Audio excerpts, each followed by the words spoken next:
Welcome to True Word, Faith for Life with Dr. Shawn, where biblical truth comes alive through original languages, Hebraic content, and real life application. I hope you'll consider subscribing now. So let's dive into this word together. Today we honor the women who carried and carry and will carry life. Women who shaped hearts and stood at the crossroads of pain and promise. But we're not just talking about Hallmark cards and carnations. We're going deep into the life of a teenage girl from Galilee. Her name was Miryam. You call her Mary. But what the world forgets is that before she was the mother of Messiah, she was just a young 12 to 13-year-old girl. She was betrothed already, as was the custom, to Joseph. She was obedient. She was scared. And she was faithful. And today, we're going to look at her life not through the stained glass filter of religion, but through the gritty, raw, and I might say awe-inspiring lens of Scripture, culture, and purpose. We'll meet Hannah, Yocheved, Ruth, and others.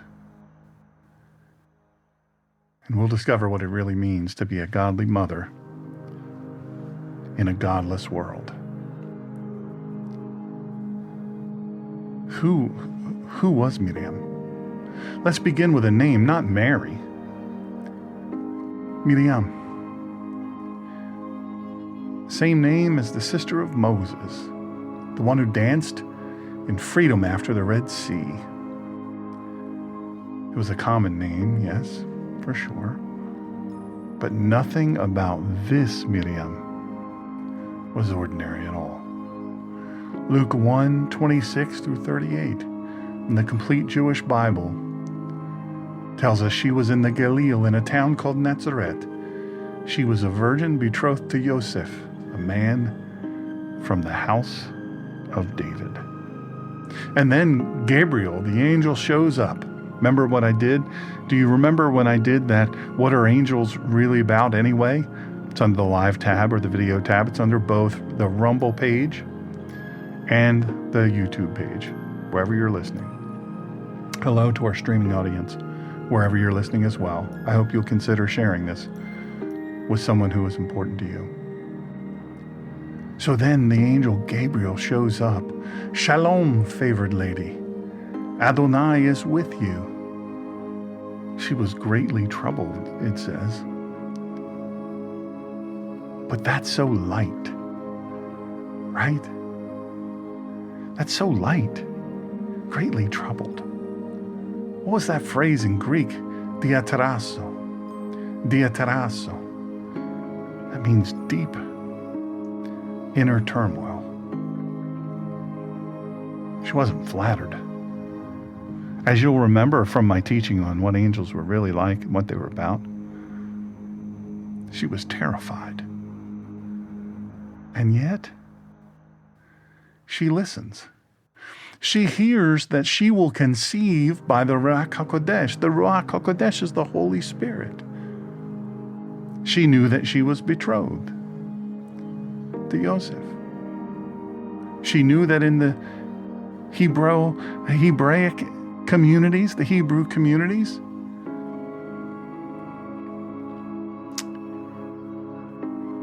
this would mean shunning for her. Could even mean her death. But despite all that, she asked but one question, not out of disbelief, but logistics. She asks only, how? Then she says what still echoes through all of eternity, let it happen to me, as you have said.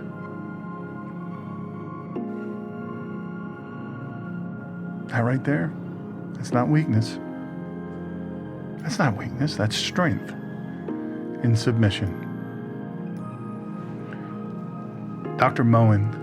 Skip Moen, I've taken so many notes. I have just notebook after notebook after notebook after notebook. And I mean 3-ring binder notebooks. 3 inchers. It's kind of crazy. Because he wrote this and I remembered it. Biblical submission is not passive surrender, it's active allegiance. You might want to write that down. Biblical submission is not passive surrender. It's active allegiance. Miryam aligned herself with God's will at the cost of her reputation, at the cost of her future, at the potential cost of her life. Now, I've mentioned this before. Before, you might be wondering what that little box is with all the little squigglies up above the heart of a mother. The image there. That is a code. You just hold your camera up to it. A little link will pop up, and that'll take you to mdivs.edu, a landing page at mdivs.edu, mdivs.edu, Masters International University of Divinity. They're not a sponsor. I'm doing this for free.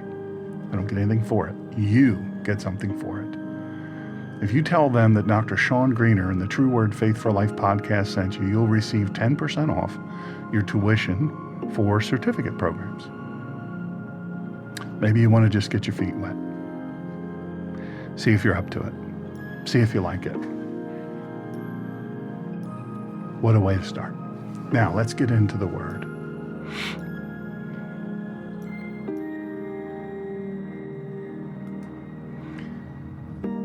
Luke 2:19.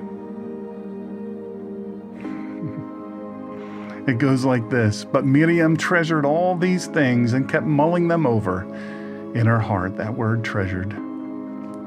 That word treasured in Greek is syntherio. Syntherio.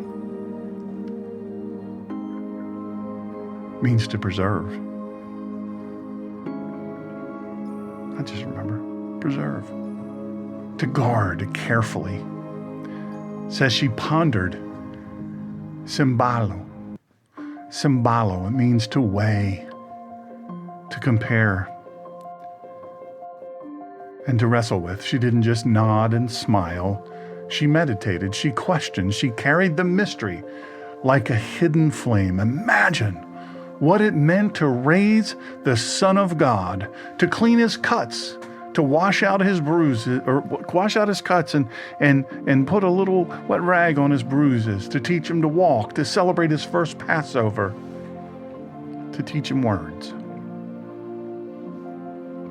And when he was 12, he stayed behind in the temple. She said, "Son, why have you done this to us?" Look, that's not disrespect. That's real motherhood. Organized religion has created this false image, this false icon of Mary as though somehow or another she was magical. No, she was blessed. But she was a tough mom. She was an amazing mother. And she was chosen because she is extraordinary in faith. God would have never chosen a woman who was extraordinary in faith, yet a terrible mother. Are you listening? Are you listening? My friends, do you understand? Do you understand this?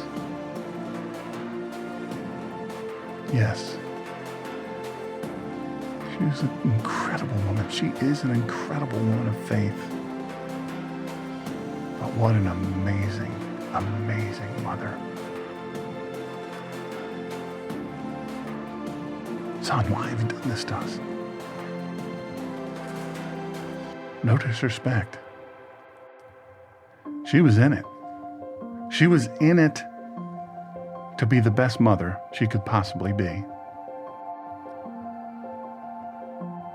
Now let's fast forward to the Gospel of John, chapter 2, one of my favorite things to teach. The wedding feast in Cana. How about this? Miryam notices that they've run out of wine. That was in the Greek, or in the Hebrew community, in the Hebrew context and culture, massive problem. Would have been massively embarrassing. Weddings were days-long celebrations in the community. Run out of wine, that's embarrassing. Wasn't her child that was getting married. The young lady that was getting married, the little Jewish girl that was getting married, wasn't marrying one of her sons, or maybe it was a cousin, who knows? We just know she cared about the woman, the other mom, and she didn't want her to be embarrassed. So she notices Miryam, Yeshua's Ima, his mother.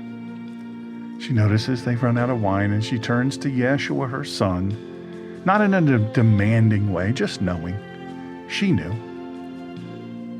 And he replies to her, "What does this have to do with me?" Yet she says to the servants all around, "Do whatever he tells you." Boom. Mic drop moment. That's a mother. That's a mother who knows her son's mission. Tim Tebow has recently been interviewed in a long-form podcast interview by Dr. Jordan Peterson, a latecomer to faith. Dr. Peterson, and one of the greatest philosophers I think modern times have ever known. It's kind of cool. Tim talks about, or Timmy, as his mom and his dad and his dad say, Timmy, we still call him Timmy today.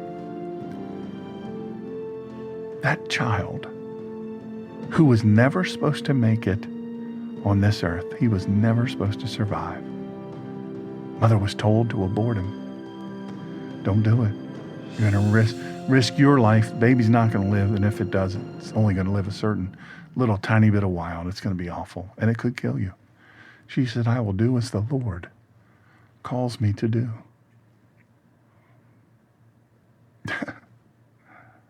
And there Tim Tebow comes along. And every day of his life, he heard from his mother, and he heard from his father, no matter what he was doing, God has called you for a purpose here. God has called you for a purpose here. You have a mission. You have a mission. You're not just playing football. You're not just playing basketball or baseball. You have a mission. All that other stuff that you might trouble yourself with, no. Your mission is bigger. Timmy's mom and Timmy's dad told him that every day, and they prayed over him. Father, let this child know his mission for you. And that is what Miryam, Yeshua's Ima, did for him. She knew his mission. Dr. Michael Heiser points out that even here, the spiritual realm is moving. This wasn't just about wine. It was about revealing glory. It wasn't remotely about wine. It was about revealing the glory of God. through this virgin-born Son of God. And this miracle, this public miracle, would start a ticking time clock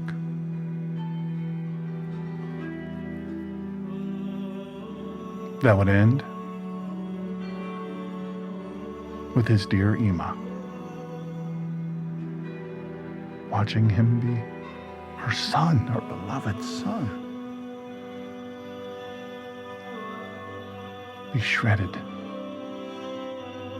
to be beaten, to be mocked, to be tortured, and then to be murdered.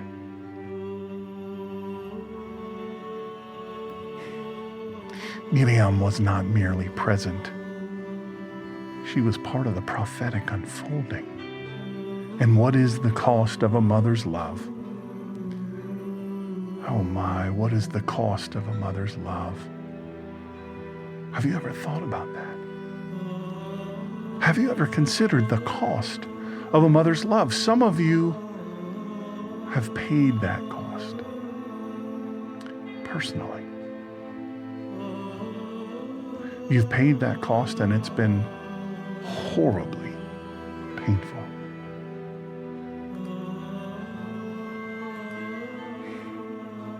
Luke 2:35, the Gospel of Luke, chapter 2, verse 35, Simeon tells her, "And a sword will pierce your own soul too." I don't know if you've ever considered this. Miryam, Yeshua's Ima, his beloved mama.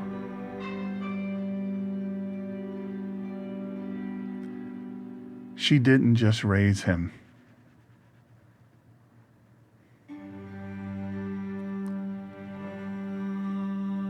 She didn't just raise him.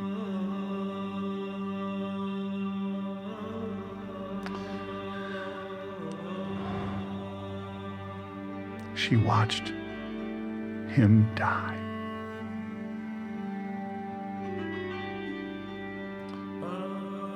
She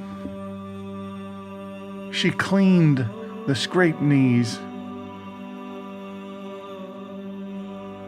She undoubtedly wiped the tears from her little boy's eyes. She cleaned him. She washed him. She cared for him. She taught him.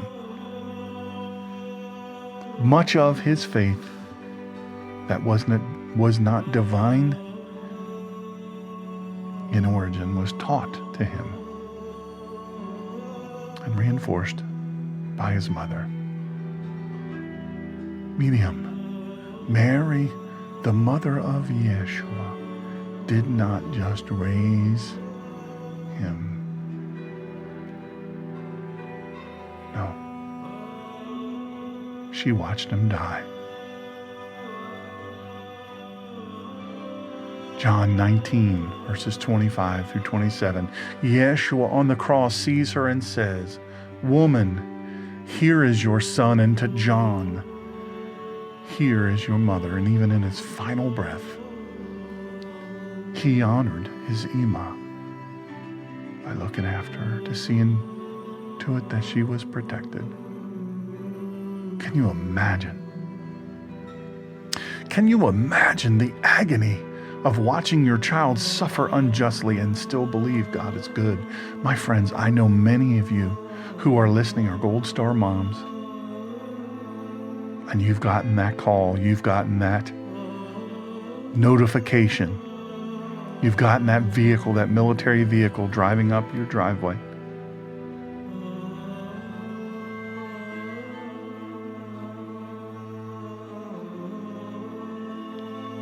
And you knew what it was for.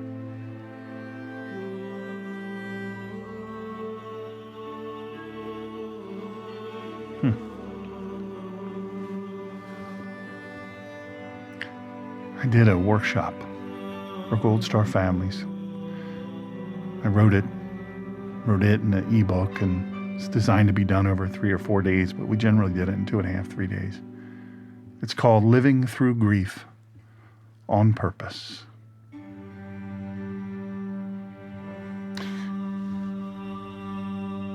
I've had to go make notifications of friends. I've had to make notifications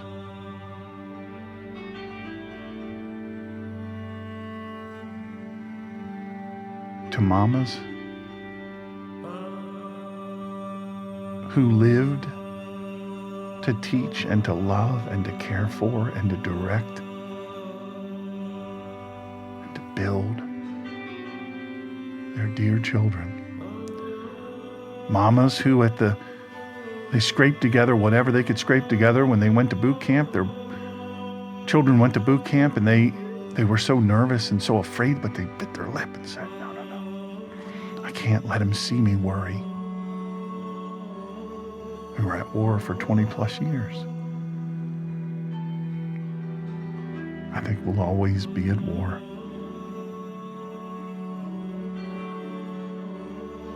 And I remember getting a call and saying, brother, we've learned that you know this person. Would you ever consider going with us? Could we ask you to do that?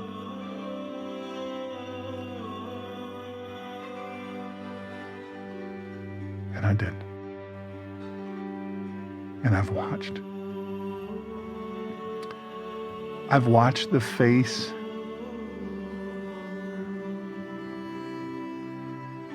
of a woman who is strong and wise and loving and kind.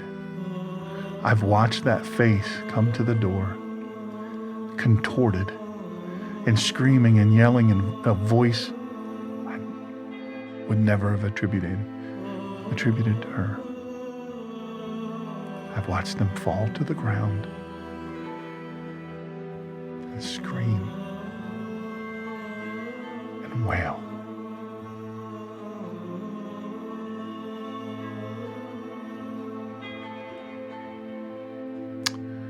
Imagine, for 33 years, Miryam was Ima to Yeshua. She risked her life to have him.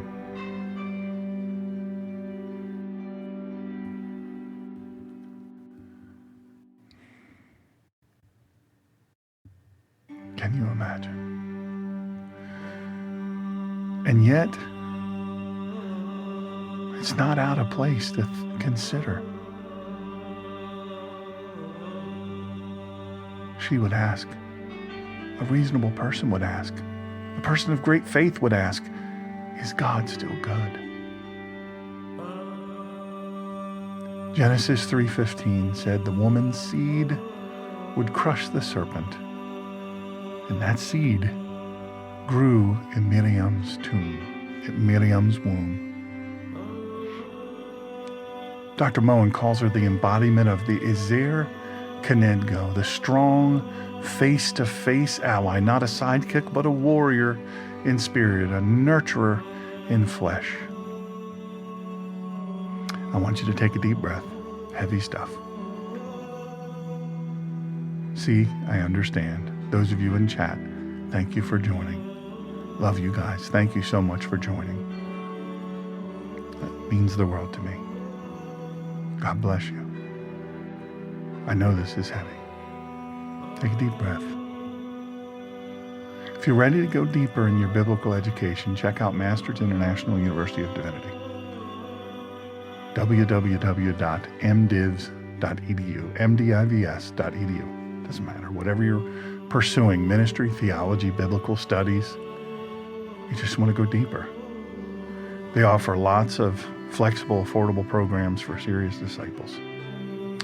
And a certificate program is a great way to get started. Mention my name, Dr. Shawn Michael Greener. They'll know who I am. Or scan the code on this screen. Get 10% off any of the certificate programs. You know, Miryam, She wasn't the only one. Miryam wasn't the only one. Hannah. 1 Samuel 1, she wept, she prayed, she gave her miracle child Samuel back to God.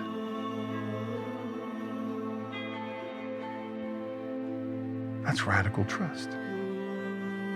That's motherhood.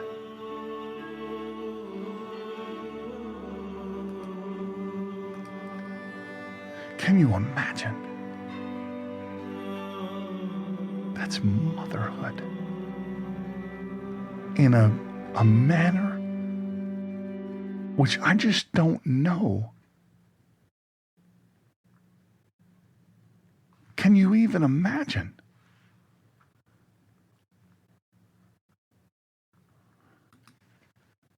Honestly, can you even imagine? She hid Moses for 3 months. She put him in a basket, a teva. In Hebrew, the basket she put him in, teva, it's the same word used as Noah's Ark. Isn't that interesting? The vehicle which saved mankind. She gave up her son so that he could live. That's strategic courage. How about Sarah? Genesis 18 through 21. She was old. She was barren. She laughed at the promise. Then she laughed in joy when Yitzhak was born. Sometimes the journey to motherhood is full of doubts, and that is okay. And then there's Ruth and Naomi. Ruth was a Moabitess, an outsider. She clung to Naomi, saying, "Your God will be my God." And then she became the great-grandmother of David and a link in the Messiah's line. Sometimes motherhood is biological. Sometimes it's spiritual, but in every case, it's holy. So what does it mean to be a godly mother today? My friends, it's not about perfection. My daughter has given me 2 beautiful grandboys. And she frequently talks about how she just wants to do them justice. She's always concerned and worried that is she doing it well enough? It's not always about perfection. It's about presence, being fully present. It's not about control. It's about courage. It's about surrender and service and strength wrapped in humility. It's in the sleepless nights. It's in the silent, tear-filled prayers on your knees, pleading before God for your child. That is relentless love. Romans 16:13. What an interesting passage. Shaul or Paul says, "Greet Rufus and his mother, who has been a mother to me too." Did you know that? Did you know that was in there? Romans 16:13. Don't trust me. Look it up yourself. Greet Rufus and his mother, who has been a mother to me too. Spiritual motherhood. Listen, it matters. When Timmy Tebow and he was little, and he would get upset because he was an extremely competitive kid and he was a super gifted athlete, and he wanted to win. He wanted to give his best, and he didn't understand why the other kids weren't giving their best. And he'd go to his parents upset, frustrated. They'd say, "This is not your mission. Do your best." Maybe some of those other kids, maybe they don't have the same mission you have. You're on a mission for God. You were born for a reason. Listen to every mom listening today. Whether you're biological, whether you're adoptive, foster, spiritual, you matter. Your prayers shake heaven. Your patience reflect God's character. And to those grieving, and for those waiting for motherhood, He sees you. He sees you. Miryam was once an unknown, easily missed teenager. But heaven knew her name. So I speak this blessing over you. Yeverka Adonai, Verishim Yereka, Ye'er Adonai Panav, Elecha, Vichunecha, Yisa Adonai Panav Elecha, V'yasem Elecha Shalom. May the Lord bless you and keep you. May He make His face to shine upon you and be gracious to you. May He lift up His face toward you and give you shalom. Thank you. Thank you for joining the True Word Faith for Life with Dr. Shawn, where we teach the Bible as it was meant to be understood for a life that truly matters. Join us tomorrow, Monday, May 12th, at 10 a.m. Eastern Standard Time. What were the Nephilim, Goliath, giants, and the biblical truth that you have never been told? Join us, and don't forget to subscribe wherever you're listening. Come to the YouTube channel, True Word Faith for Life with Dr. Shawn, and click on subscribe and hit the little bell and thumbs up and share it with your friends. If you prefer Rumble, it's a great platform. Less anti-religion, less anti-God. Follow me there. Love to have you. May you be blessed. May you know how important you are to God and to this world. Happy Mother's Day.